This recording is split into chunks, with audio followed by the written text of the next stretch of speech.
Hey, it's Debbie Potts, and I'm doing another podcast on why you might feel and struggle with low thyroid even when your labs say you're fine. How about some other reasons what is actually going on under the hood? So welcome back to the podcast. I'm your host, Coach Debbie Potts, and today I had to dive into a topic I've gone into before that so many people ask about. My labs are normal, but I feel that I have low thyroid. My doctor says everything is fine, but I'm exhausted. Or my TSH, thyroid stimulating hormone, is in range, but I still cannot lose weight.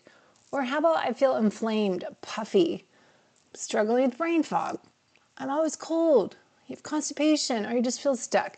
If this sounds familiar, this episode is going to change everything for you, or at least give you some ahas. Because here's the truth.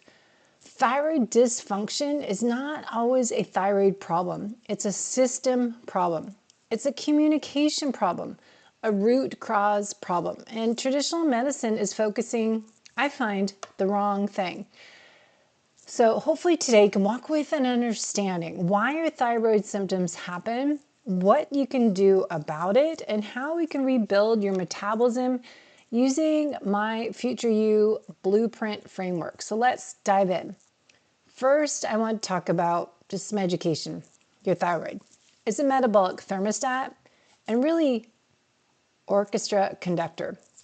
As you know, thyroid is a small butterfly-shaped gland sitting over your Adam's apple, but don't let the size fool you. This tiny gland is the conductor for your entire metabolic orchestra.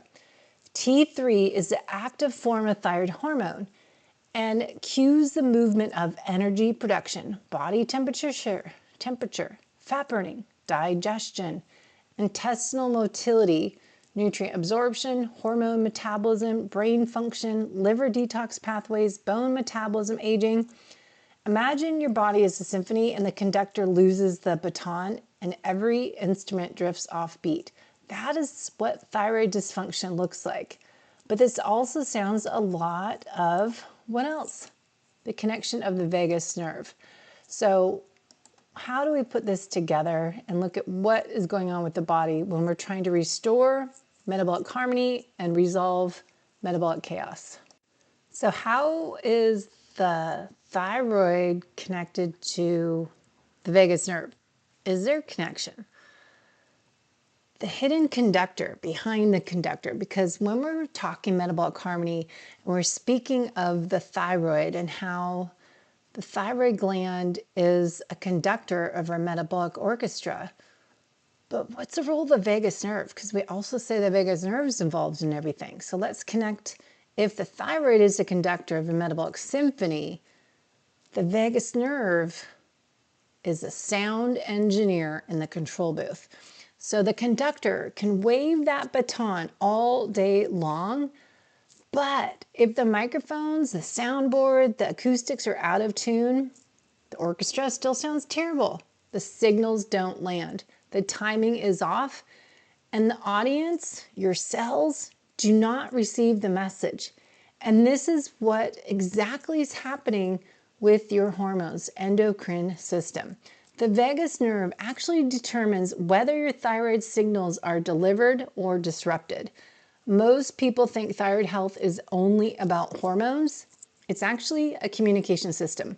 The vagus nerve is the main line that connects the brain to the gut. We've gone over so many times. The gut to the brain, the gut to the immune system to the thyroid to digestion, and digestion to your metabolism. It's the superhighway that keeps metabolism synchronized. But here is what almost nobody is taught. When the vagus nerve is not functioning optimally, we call it low vagal tone, the thyroid function is always going to suffer. So I wanted to break this down and dive a little bit deeper into this thought. How is the vagus nerve directly impacting our thyroid health? Number one, the vagus nerve controls stomach acid. This is the first step in thyroid health you might not know about. So interesting. If stomach acid is low, we call this hypochlorhydria. You can't liberate minerals as zinc, iron, and selenium. You cannot break down protein to get the amino acid tyrosine, so we're low in tyrosine, big ingredient of making thyroid hormones. You cannot kill pathogens, so we have more SIBO, Candida, and H. pylori. The TPO enzyme becomes impaired. You absorb fewer nutrients required for conversion. Low vagal tone gives you low stomach acid. Low stomach acid leads to low thyroid hormone production. It's a loop.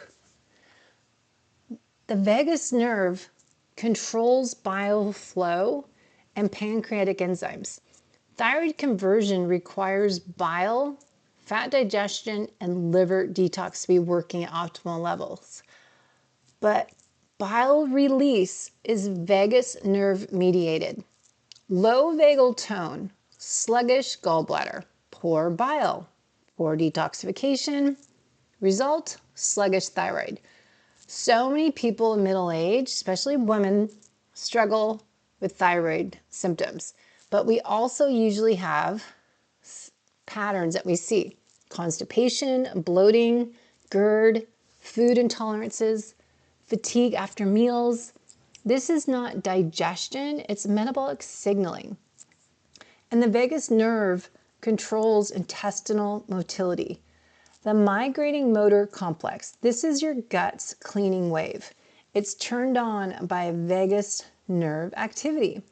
And when we have low vagal tone, we have low or slower motility. You have increased risk for developing SIBO, small intestinal bacteria overgrowth. Toxins recycling, so we have more toxins recycling, circulating in our body. Lipopolysaccharide increases. Your reverse T3 marker increases, and thyroid conversion shuts down. If we have slow motility, we're going to have slow metabolism. Because if low vagal tone is an issue for you, we've got all these other problems involved. And the vagus nerve controls the immune system, and 70% of our immune system is in our gut. Did you know Hashimoto's, Graves', and thyroid antibodies all involve immune system putting it on alert? The vagus nerve literally acts as your immune system's dimmer switch. If we have high vagal tone, we have good anti-inflammatory systems turned on. The dimmer switch is turned up. If we have low vagal tone, we have inflammation out of control. An autoimmune system is increasingly a problem. The vagus nerve determines whether you run on metabolic gas or you have metabolic brakes put on. Because when the vagal tone is low, the body defaults into sympathetic dominance, HPA axis activation, cortisol elevation problems, as well as reverse T3 production, the brakes, and thyroid resistance. This is why vagus nerve therapy, breathing, humming, cold exposure, sunlight, devices as my Pulsetto, often improve thyroid symptoms even if we are not touching the hormones, because we need to fix the communication highway. I've been on thyroid T3 medication for the past year, more than a year, and it barely increased my T3. We need to understand the why.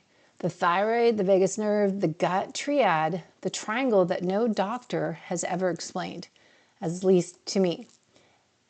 Think of this as a three-way handshake. The thyroid and the gut and the vagus nerve all must be functioning for healthy metabolism. When your vagal tone drops down, the stomach acid level drops. We have less enzyme output, bile flow flows, motility slows, LPS rises, inflammation rises, and reverse T3 increases. And then our conversion from free T4 to free T3, the active form of thyroid, drops. And our immune tolerance drops, leading to higher risk for Hashimoto autoimmune disease. Then suddenly you have all these symptoms. You don't know why you're cold, feeling puffy. Your eyes and face are puffy, and you just feel sluggish, bloated, brain fog, low mood, exhausted, inflamed, unmotivated. Because your thyroid gland is not broken, it's because your communication network is jammed.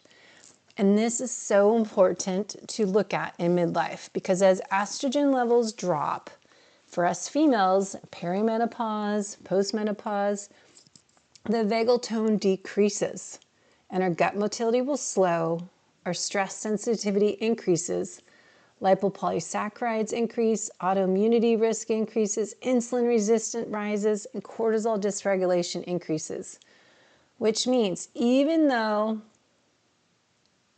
your thyroid was stable at 35, it will not likely be stable at 45, 50, 55 years old without upgrading your inputs. We need more nervous system regulation, more gut support, more focus on quality protein from animal sources, caring for our mitochondria, getting recovery from our workouts, getting minerals in our body, focusing on strength training over chronic cardio, getting up and prioritizing morning sunlight, and just building more resiliency. So this is what I talk about individually with clients, creating this future you blueprint. You can't out-supplement your way out of a dysregulated vagus nerve, an inflamed gut, or even a stressed out HPA axis system. But we can rebuild them, and this is what I'm doing in my protocols with clients individually.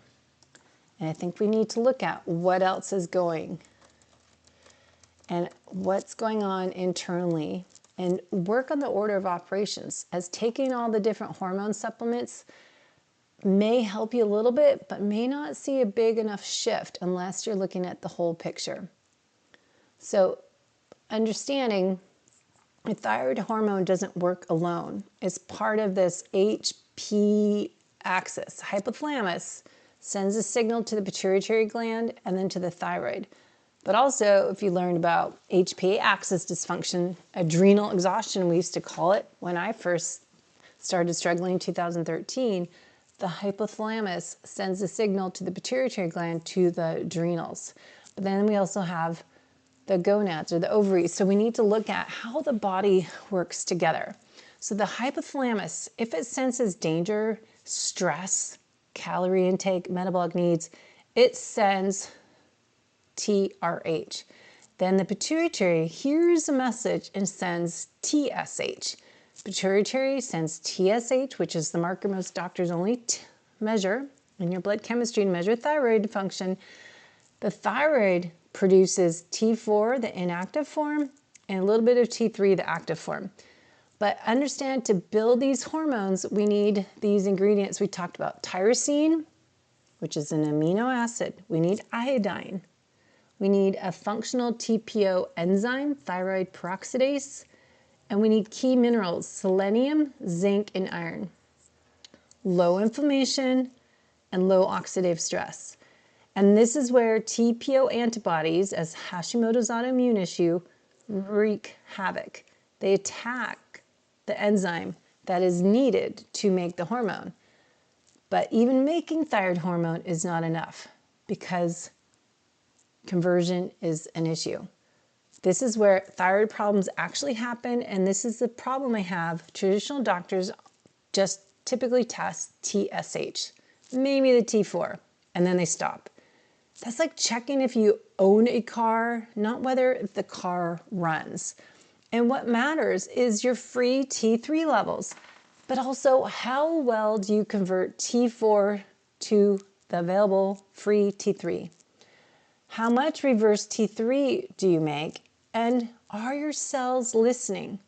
And did you know that conversion of T4 to T3, 60% happens in your liver, 20% in your gut, 20% in peripheral tissues? So inactive thyroid T4 is kind of uncooked rice. You can have a pantry full of it, but unless that rice is cooked, your cells can't use it. Unless T4 is converted to T3, your cells cannot use it. When your doctor says your levels are normal, but you feel horrible, you're unusable, or think of it as your usable high thyroid hormone is low. Even if your total levels look okay, we need to look at the free T3 and is the conversion happened. Now, symptoms come from low T3 inside the cell, not from TSH. So you might see different patterns. We could have a normal thyroid stimulating hormone, TSH, a normal T4, low free T3.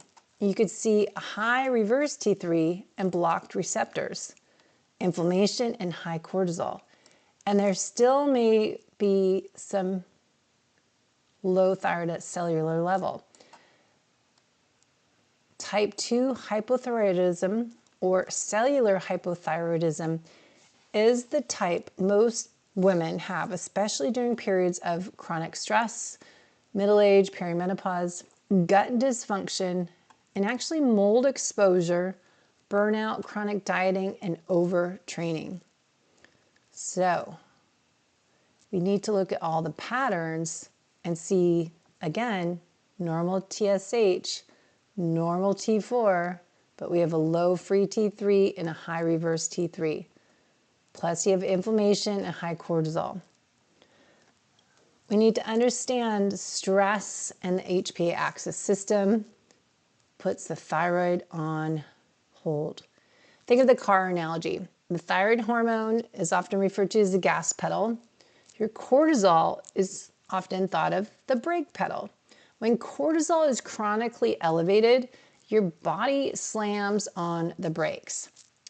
So your TSH levels drop, T4 production will slow down, T4 to T3 conversion slows, reverse T3 increases, cell receptors become resistant, digestion is slowing down, your liver detox slows down, blood sugar becomes unstable, and inflammation rises. Your brain's saying, hey, energetically, we are not safe. Let's slow everything down. This is survival mode. You can be eating clean, working out, taking supplements, but if your nervous system is running in the danger program, your thyroid cannot operate normally. And this is a huge part of what I'm talking about with my clients in the Future You program. We need to look at what else is going on and look at your other markers. Understand how is this cell danger response maybe part of the issue with thyroid health, and how we need to look at all the pieces of your puzzle and put it together and connect the dots, see patterns, correlations, and understand just treating it, the hormones might not help, might not look at everything together and how to restore metabolic harmony. Because when your body is feeling under stress, it feels in danger mode, we need to understand your thyroid doesn't operate alone. It responds to the energy state in the entire body. So one of my favorite concepts from Dr. Robert Naveau is this cell danger response theory, a brilliant model explaining why chronic symptoms persist even when the trigger is long gone. So think of this as your cells are not passive. They're constantly scanning for safety and threat. But when our cells detect danger, whether it's physical, chemical, immune, emotional, metabolic, they're shifting into a different operating system. So as I say, if your iPhone goes into low battery mode, low power mode, when the battery dips, similar to your cells go into protection mode when everything is feeling overwhelmed. And once they enter that mode, everything changes, including your thyroid. So cell danger response is the built-in survival program. It's shifting your physiology from growth to protection, repair to defense, and your metabolism to conservation. So when your cells sense danger, the message is It's telling your body, slow down energy output. We need to store fuel and reduce your mitochondria workload. Your thyroid gets the message loud and clear, but what happens is that the brain lowers TSH. Your hypothalamus is downshifting metabolism to conserve energy. The thyroid reduces T4 output because higher metabolism doesn't mix with danger. The liver actually stops converting T4 to T3. Your active T3 is a high energy hormone. Your body's saying, nope, too risky right now. And your reverse T3 increases because reverse T3 is your metabolic brake pad. It's blocking T3 from entering the cells and slowing metabolism on purpose. Your cells become resistant to the thyroid hormone. Even if your T3 is in your blood, your cells are ignoring it. And digestion shuts down. Your vagus nerve tone drops. Motility slows, stomach acid drops, bile thickens, gut microbes shift toward inflammatory species. LPS increases, fueling the danger program even more. And insulin sensitivity decreases because burning glucose requires much energy. Inflammation rises, and as part of the defense phase, we can see all this increase and we feel exhausted. You might struggle with constipation, puffy, foggy, heavy, cold, anxious, unmotivated, broken, even though you are not. Your body is protecting you. And this is why it's interesting to look at the HPA axis, cell danger response, and how they are actually the master switches of the thyroid function. Cell danger response is acting as a fire alarm. The HPA axis system is a sprinkler system. Both are designed to save your life, but if they get stuck on chronic stress, chronic danger, they start causing damage. So chronic stress leads to chronic HPA axis activation, leads to chronic cell danger response. This is what I learned about from my own journey 10, 12 years ago. I had, when I thought adrenal exhaustion, 2013, and started to dive into this mitochondria connection. Now I'm connected with the vagus nerve and the thyroid. It's all connected. Because when we have chronic cell danger response, we have higher cortisol, the lower vagal tone, impaired digestion, poor detox, mitochondria are suppressed, thyroid's downregulated, inflammation increases, and we have lower metabolism. And this is why you can have perfect labs with your doctor. You can take all the medication, hormone supplements, follow a clean diet, still work out every day, but you still have low thyroid issues because the danger program overrides the metabolic program. And your body, your biology prioritizes survival over thriving. So this is a missing link in traditional medicine, and I think a lot of practitioners don't address. You cannot fix thyroid problems without resolving cell danger response and the HPA axis and the vagus nerve. And looking at how we need to connect all this together and how important vagus nerve and feeling safe is to resolving your hormone and metabolic chaos. Because it's a domino effect. All these issues are going to happen, but just taking thyroid med isn't going to solve it all. You might feel a little better, but it's still not bringing you to your optimal you. So if you want to feel your best as you age, we need to stabilize the internal safety systems, that vagus nerve, your gut integrity, your mitochondria, inflammation, your detoxification, drainage, blood sugar balance, nervous system, but we don't work on all of that at once. You cannot medicate a body into safety. You have to coach it back into safety, and you have to give your cells permission to come out of protection mode. So we don't just treat the thyroid, we need to stabilize the train. We retrain the nervous system. We restore gut integrity. We open up detox pathways.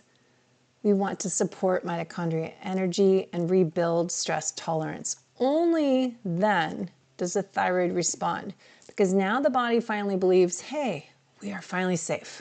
We can turn the metabolism back on.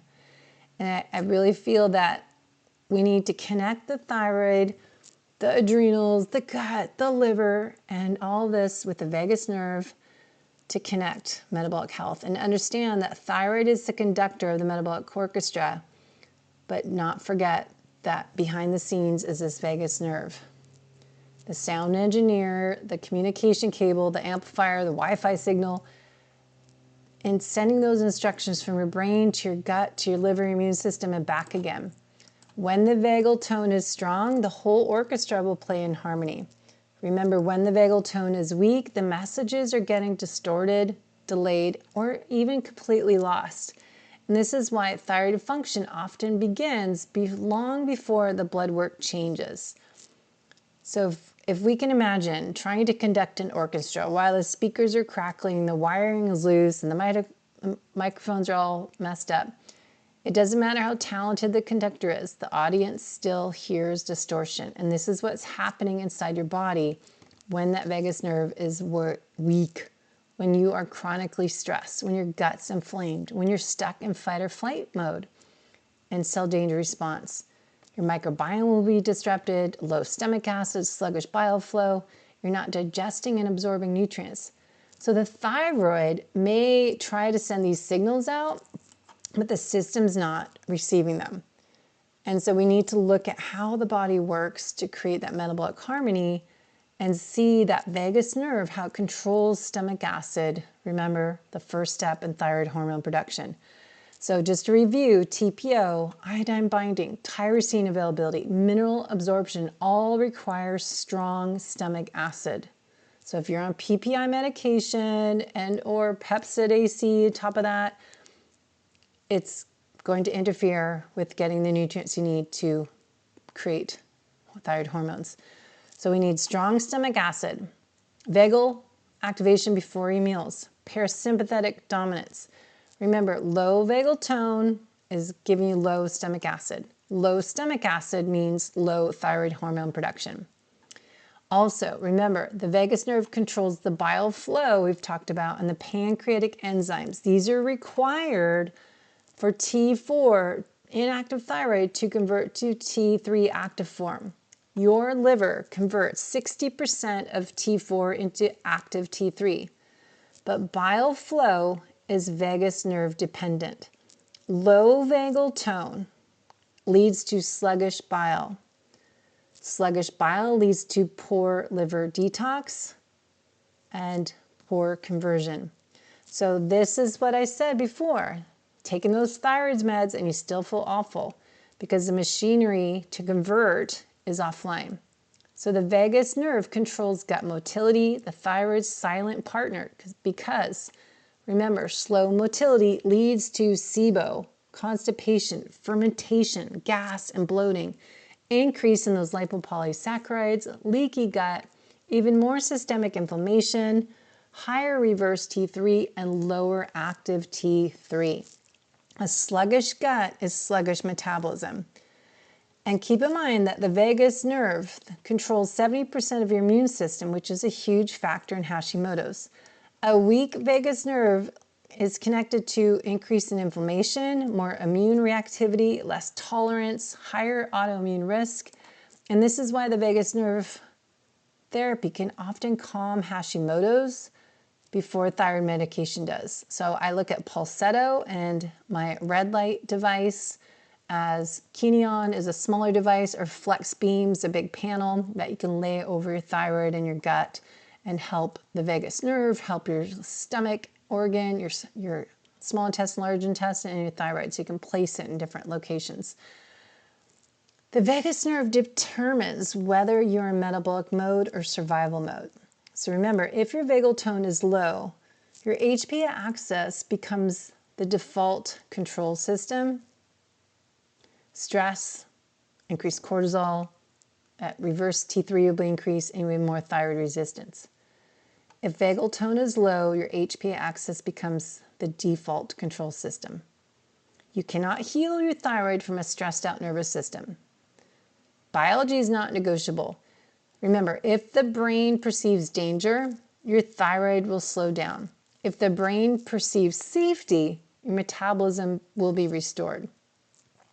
So why vagal tone drops in middle age, and why do we see more thyroid symptoms spike? For women, middle age, we might see the estrogen levels dropping as the vagal tone changes, gut motility, bile flow, serotonin, mitochondria, stress resiliency. Why midlife women experience more fatigue, more constipation, bloating, unexplained weight gain, more brain fog, cold intolerance, anxiety, inflammation, more thyroid labels. Your thyroid is not failing, it's a communication system that's changing. So don't blame the aging process. Don't use that as an excuse. I'm going through menopause. Let's embrace it and see what's actually going on and create your future you blueprint, because we need to stop chasing TSH, not just add medication, not just push supplements. We need to rebuild the system, the vagus nerve, digestion, gut, liver, mitochondria, thyroid, and metabolism.